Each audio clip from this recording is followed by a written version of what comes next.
think that the more the merrier. Bring them on. I think it's great. Yeah, I totally agree. Rachel's been so fun to work with. You know, her and I are like, I found my goofy twin on set. We literally bump into stuff for each other all the time.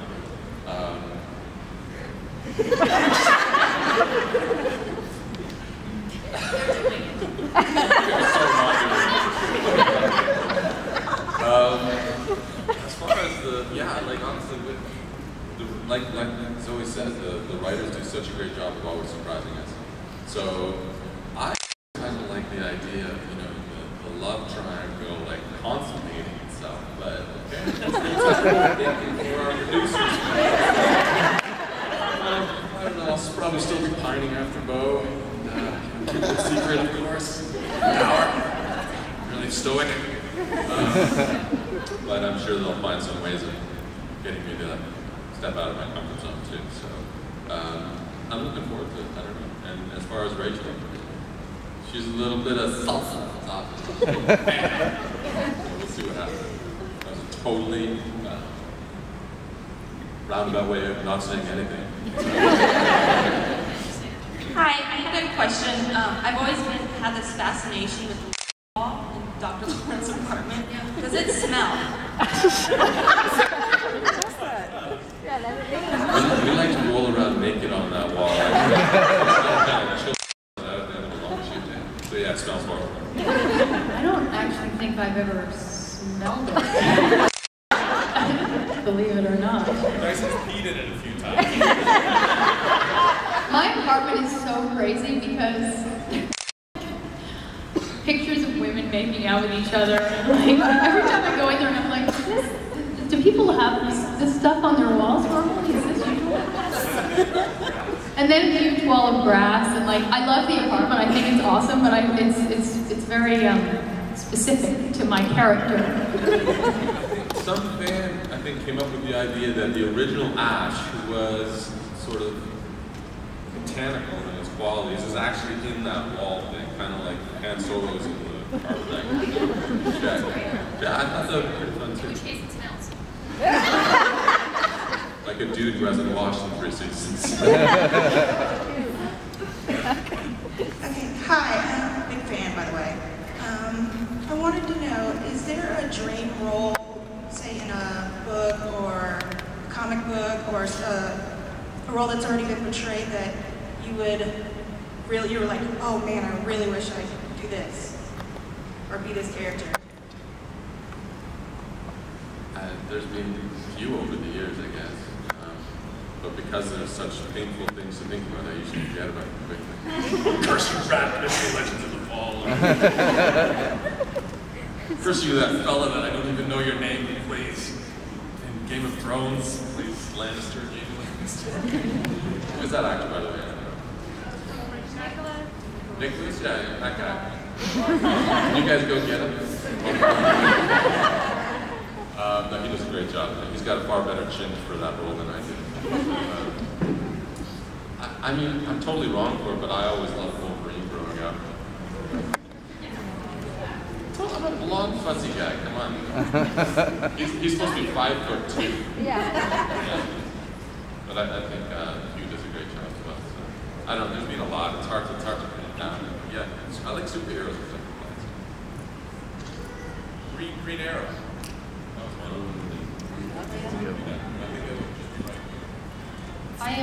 It's a little obscure, but there was a movie that Claire Danes did not long ago called Temple Grandin. Oh, yeah.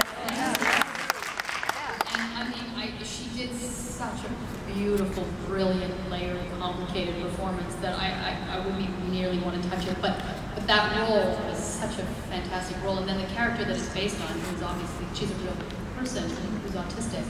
And you can YouTube her Temple Grandin. She's this extraordinary woman who couldn't talk for the longest time growing up, and her mother, who relentlessly believed in her when everybody said this girl is not going to amount to anything. Work with her, and she's become a brilliant woman in life and has autism. And Claire Danes played her in Comicpalooza, and I would love to have played that character, like a really interesting human human being, and she brought such dignity and empathy to that portrayal. So stuff like that. Yeah, something like that. In the episode Lost Girl where everybody switched bodies, how fun was that episode to do? Or what did you do to get into each other's characters? I just got drunk.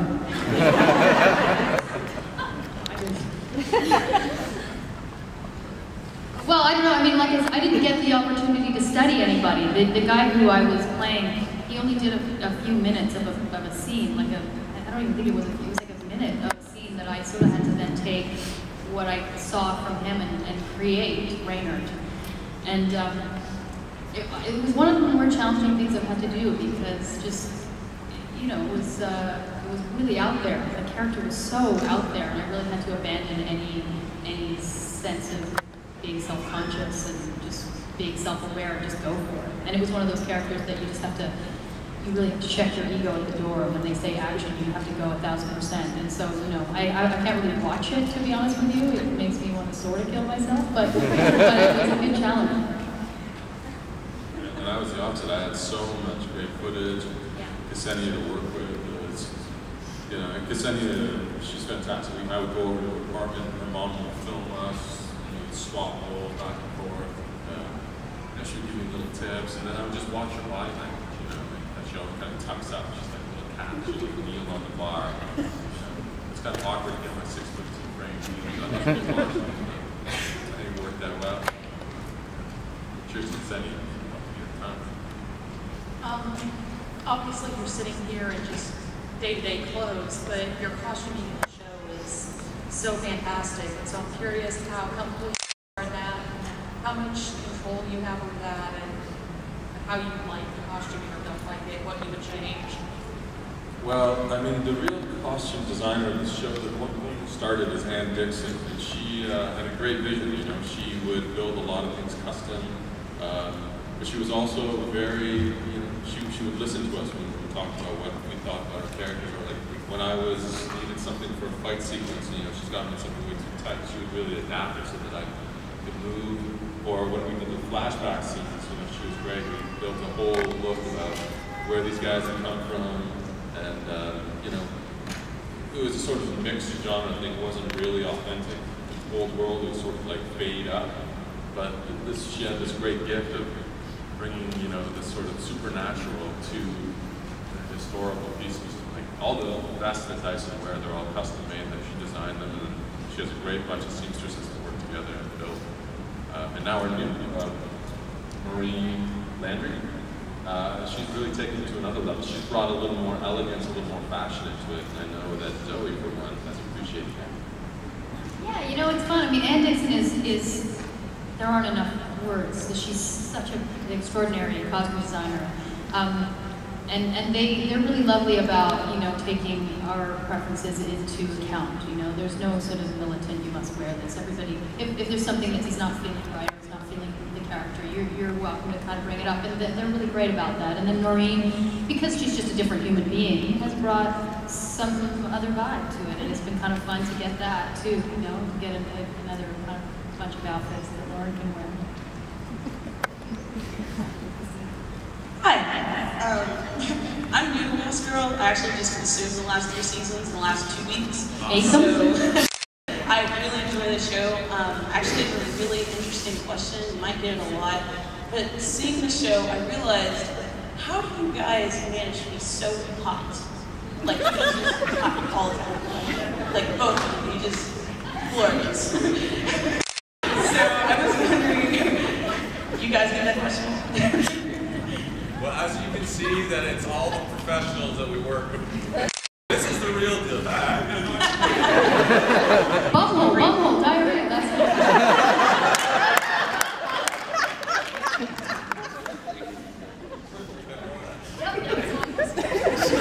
No, I'll give it all up to lighting, good makeup, good hair, and good costumes. Like, honestly, we're so well taken care of. People are like, you guys look so great. It's like, yeah, because we have a team of awesome professionals to make us look that way. That's their job.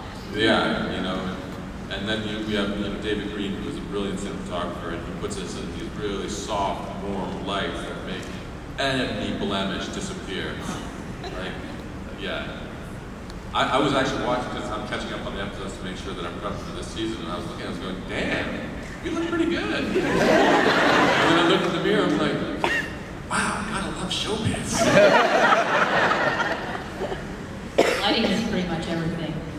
The lighting in this convention does nothing for anybody. Out there, it's like a grocery store. It's like, Jesus, there's everything.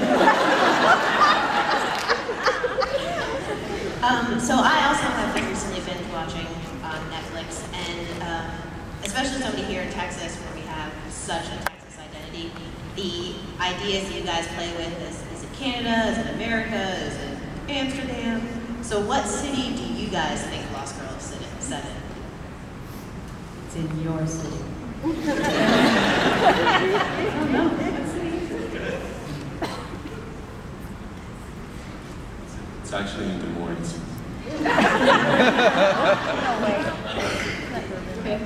Baton Rouge, maybe. I'm not sure. Okay, we'll go with that. So, how long does it take y'all to prepare for the episode with your lines and stuff like that? What do y'all have to do? We have earpieces. Shooting a TV series is fast. So as soon as we're finished shooting an episode, we do a read-through on the lunch usually for the next episode. So one lunch per episode is dedicated to a read-through of the next episode, and then we shoot it. So it's fast. It's really quick. So you kind of have to have your character down and get your lines down, and you go. Yeah, it's quick. It's not like a movie at all. Take a break. I have a question. Stand up, please. Sorry, that was Stand up. not expecting that to be so loud.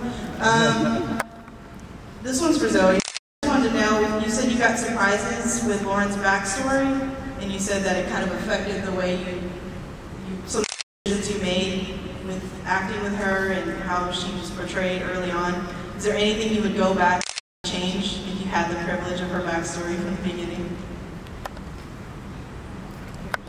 Yeah, there was, I mean, I don't even know if I can be specific, but there's a couple of moments where I would say a line, and I wasn't sure really how to say it, and I didn't know the intention behind it, which is kind of everything as an actor, your intention, what you want out of your act, out of your scene partner, and what you want, your objective is sort of everything. And there was a couple of moments where I was unclear, mostly in the first season, when I didn't know if she really loved Bo or if it all was just a ploy, or where her loyalties lie, if she was really sort of working for the Ash, or I had no answers to any of those questions.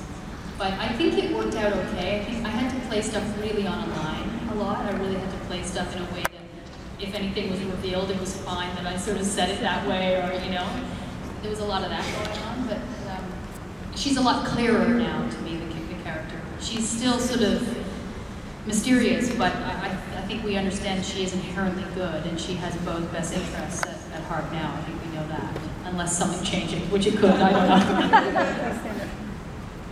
know. Yes, this question is for Kris. And I was just wondering, what's it like for you to do a scene and speak growling and all that stuff, and then come back, maybe, a few weeks later, and you see yourself on screen, and you see that really cool lighting effect on your eyes, and then the roar they add to it. What's that like for you? I'm like, thank God for CGI, because honestly, when I do it, sometimes I just feel like a monkey out there. You just hoping that it looks good, right? No, I can't do it. There's no CGI for it.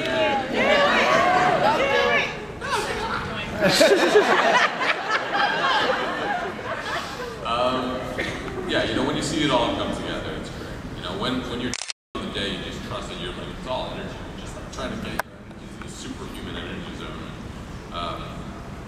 And you hope it translates, and usually thank goodness it does. The reason why I can't do it right now is I kind of have to go pee, and if I do, usually throw my bodily functions as part of my process of doing that. So, anyway, thanks, Mason. This question's from Zoe.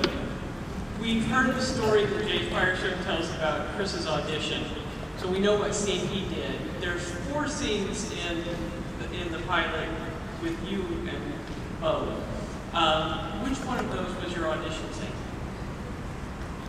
We did the one in the bar in the pilot episode, and when I very first examined them, where I say, my God, you're beautiful. So that was in the audition. I think there may have been a third one, I can't remember, but definitely those two, when I first sort of examined them for the very first time. And I think I did 3. There was one, just a regular audition, then a callback, and then a screen test with Anna to see if we sort of had anything, you know, between us that translated as chemistry. A little bit. And I think we did. Anna and I knew each other beforehand, like not well. We weren't friends, but we had known each other just from the industry. So it was nice to be in an audition with somebody that you sort of have a connection with already. We were friendly at that time.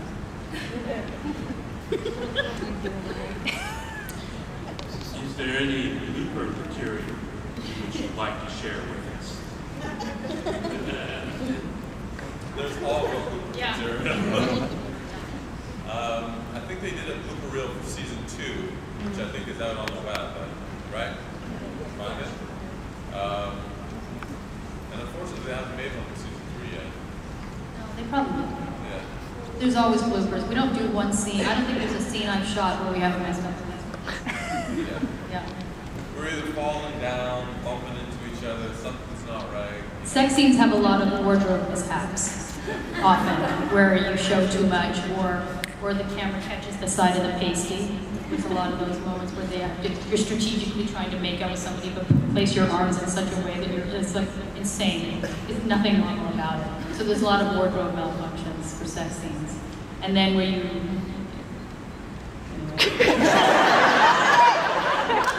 And there was that one once.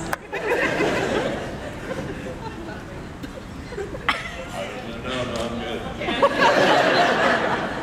My question is, if you could choose what mythical creature you want to play, what would you play? And Kris, would you still want to play a werewolf?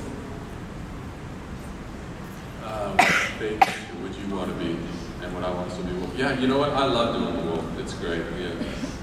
To tap into that animal side and have used that as a character springboard, I guess. It's nice to be really a blast with that. I wouldn't really change it, except for get a better wolf. Well, yeah, our wolf is kind of, I want a real wolf. I mean, that's my only complaint about my character. Yeah, I want a real wolf. It's not real. We have time for 2 more questions. Vex. Yeah, you could talk about the other cast members like Anna and what they're like in real life. Well, I mean, we're so fortunate. We're really good pals on the show, and everybody's really lovely to work with. And Anna leads the team, and she's probably the single most lovely, kind, thoughtful, generous, charming person you want to work with. She's the lead of a really popular show, and she's probably the most humble human being I've ever met. She really is. She's pretty grounded and lovely. So yeah, I mean, in terms of Anna, she's extraordinary. Everything's Anna is from Cape Breton, is that right? Fredericton. And she told me that when she was growing up, sort of something that was in the community or her family would say is, strangers are just friends that you don't know yet. And that's just so sweet. And she's like, man, just bring this with her all the way along. And yeah, that's Anna. And all the way down, I don't know, we're so lucky on our show, even our execs and stuff like this. Like Jay is kooky and crazy. His heart is so into the show, and that's just such a gift to have the person who's running it really believe in it. Straight down our writers, Ian Broad, amazing production designer, and all of our actors. I mean, we're all really close friends now. That's rare, and I think it also helps our show. It's all about chemistry, right? And we're very lucky to have great chemistry between everybody. And I say it over and over again, but we have the single best fans in the world. Absolutely. They are. They're extraordinary. They're passionate. They're invested. They're involved, and they have brought us to where we are. And we couldn't have done it without the people that tune in every single week. And I speak on behalf of everybody. We're grateful. So thank you for that.